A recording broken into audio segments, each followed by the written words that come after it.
滿心冥想第二部第5章1祈禱。滿心嘅第3項核心練習係祈禱。我哋每一日進行2次咁樣特定嘅祈禱之外，亦都可以依據內心嘅需要隨時進行祈禱。祈禱係靈性體那律動嘅心。喺眾多靈性方法入邊，祈禱都體現出一種共同性。儘管祈禱嘅方法同埋目的各唔相同，但係都係我哋同比自己更高嘅事物連接嘅重要方式。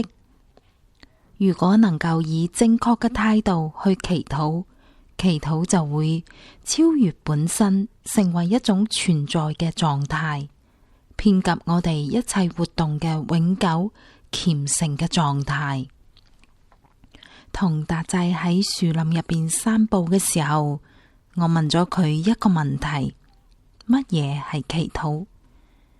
祈禱係內心嘅吶喊。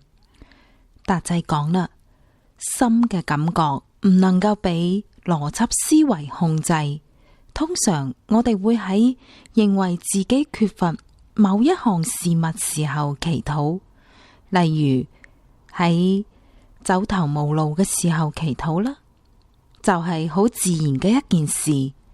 但係如果我哋喺高興同埋欣喜若狂嘅時候，能夠同上天連接，並且表達感激之情，呢一種感受亦都會成為一種祈禱。喺呢一種情況底下，我哋唔係喺度祈求，而係喺度分享快樂，就好似我哋會透過內心嘅吶喊嚟到分享悲傷一樣。但係喺大多數情況底下，祈禱就係祈求。我講啦，呢一個係出於我哋嘅恐懼同埋慾望。達仔講，因為恐懼，我哋尋求神聖嘅庇佑。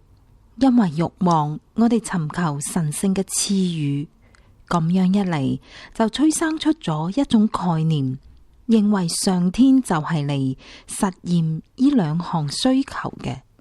我哋將上天視為庇佑者同埋賜予者，相應咁樣發出咗祈禱。上天啊，請保佑我免受疾病嘅痛苦啦！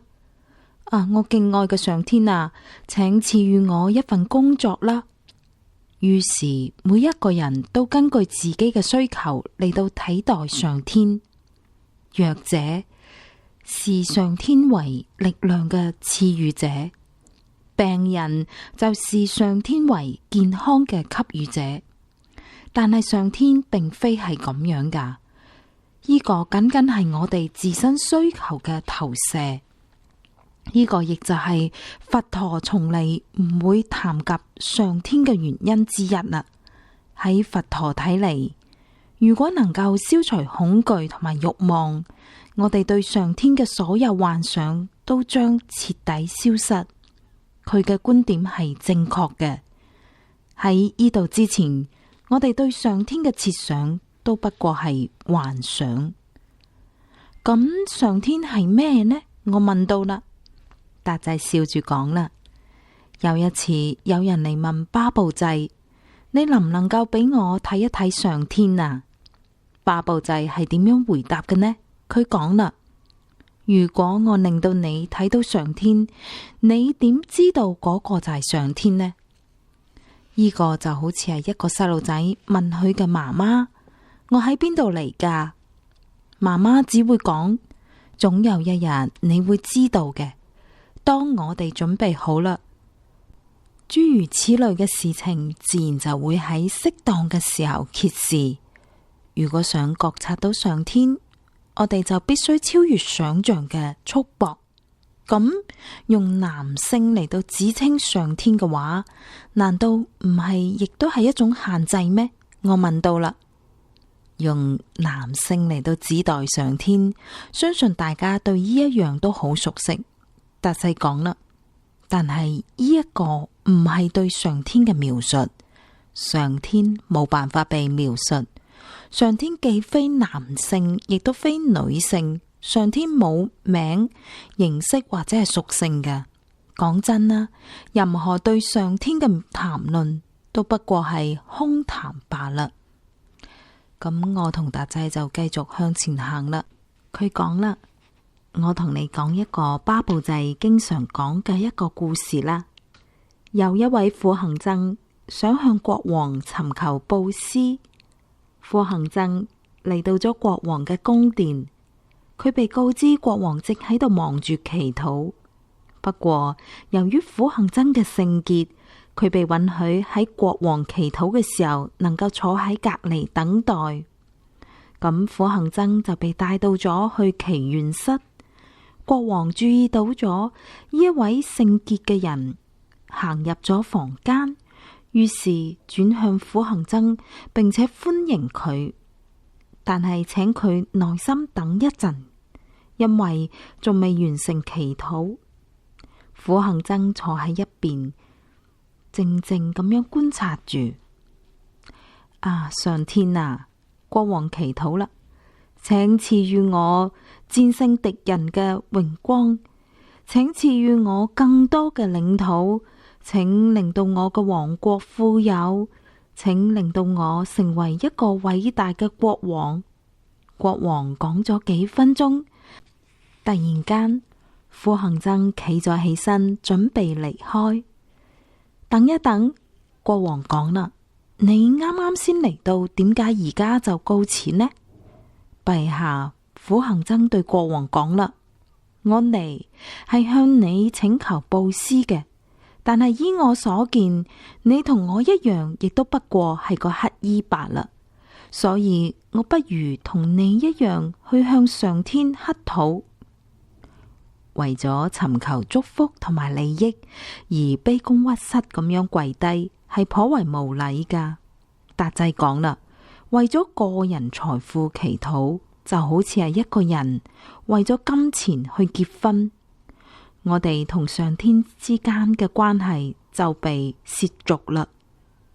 無關乎我哋追求嘅利益，究竟係物質定抑或係靈性方面？呢兩種情況嘅祈禱都不合乎心嘅禮儀。例如，有一啲人靠近至高係因為害怕落地獄，有啲人則係由於天堂嘅誘惑。但係尋求任何關於愛嘅回報，都係一種褻瀆。呢一個破壞咗我哋同創造者之間嘅關係。往好嘅方面諗，呢一個就好似係一場商業嘅交易；往唔好嘅方面嚟睇，呢個就好似係賄賂。正因為係咁樣，為愛而愛嘅理念被高度讚揚，真正愛上天嘅人，除咗愛，冇其他嘅諗法。佢哋唔在乎天堂或者係地獄，唔在乎祝福或者係靈性嘅進步，佢哋滿足於愛本身。當我哋真正擁有賜予者嘅時候，唔好僅僅係索求禮物，但係唯有愛先至可能令到我哋真正擁有給予者。當我哋要送一份禮物俾所愛嘅人嘅時候，我哋會輾轉反側，思考住應該送啲咩最合適。終於買咗禮物啦，滿懷住愛意，好細心咁樣包裝完成。然而，當我哋將份禮物送俾所愛嘅人，對方卻係一把從我哋手入邊搶過禮物，撕爛個包裝，就咁樣帶住份禮物匆忙離開，冇絲毫嘅謝意。咁你會覺得呢一個會俾人有咩諗法呢？對方接受咗禮物，卻係忽略咗送出禮物嘅人。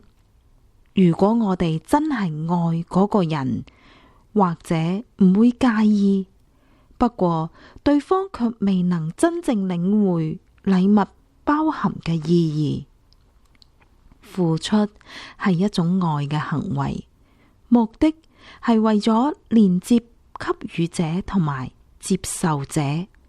如果祝福唔能夠為我哋同給予者帶嚟親密嘅關係，祝福就毫無意義啦。